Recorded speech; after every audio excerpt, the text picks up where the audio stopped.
Welcome back. Now, inflation has hit a 10-month high of 3.5% in July from 3% previously, driven by higher electricity, water and fuel prices.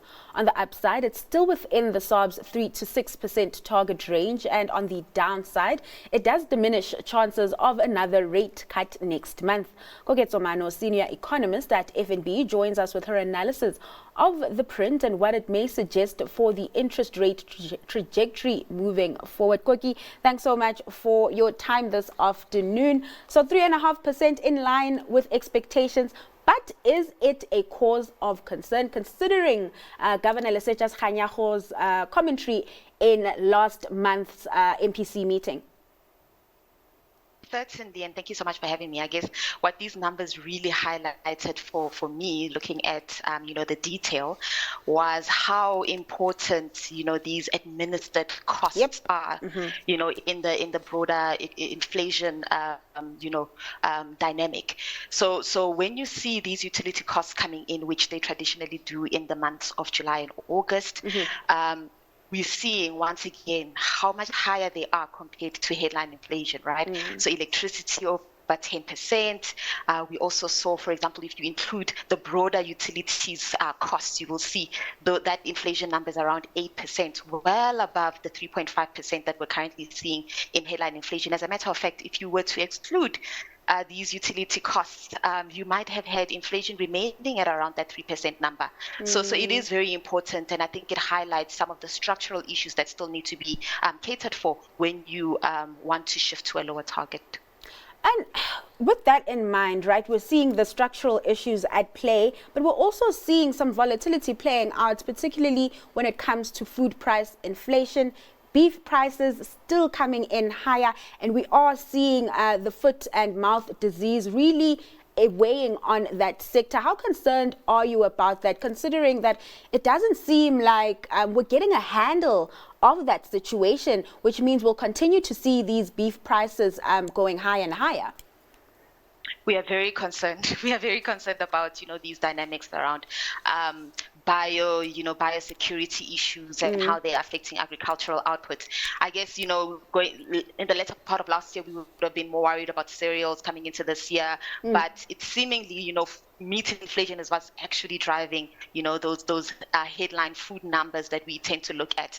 So we are strongly concerned about meat inflation. When we speak to agricultural economists, they are a bit more optimistic that maybe in the latter part of the year, we might start to see these trends reversing, and hopefully that would speak to demand destruction, catering for that. So we might start to see that also containing the pass-through of some of these cost pressures. But the interesting thing that you could also see is that with maybe a shift in consumption towards your other meat products or your other proteins, you could actually see inflation rebalancing towards those other items. So we're very worried about meat inflation, but we take it from the agricultural economists that the situation could abate as we progress in the year. Okay, so some concerns on the table. With that being said, talk to me then about your expectations for inflation moving forward. I mean, you talk to any of your other peers, you talk to the SARB itself, and there are expectations that inflation will increase towards that 4.5% midpoint going into the end of 2025. Then we'll probably start seeing it then taper off at the beginning of 2026. Definitely, that's the trend that most analysts are anticipating.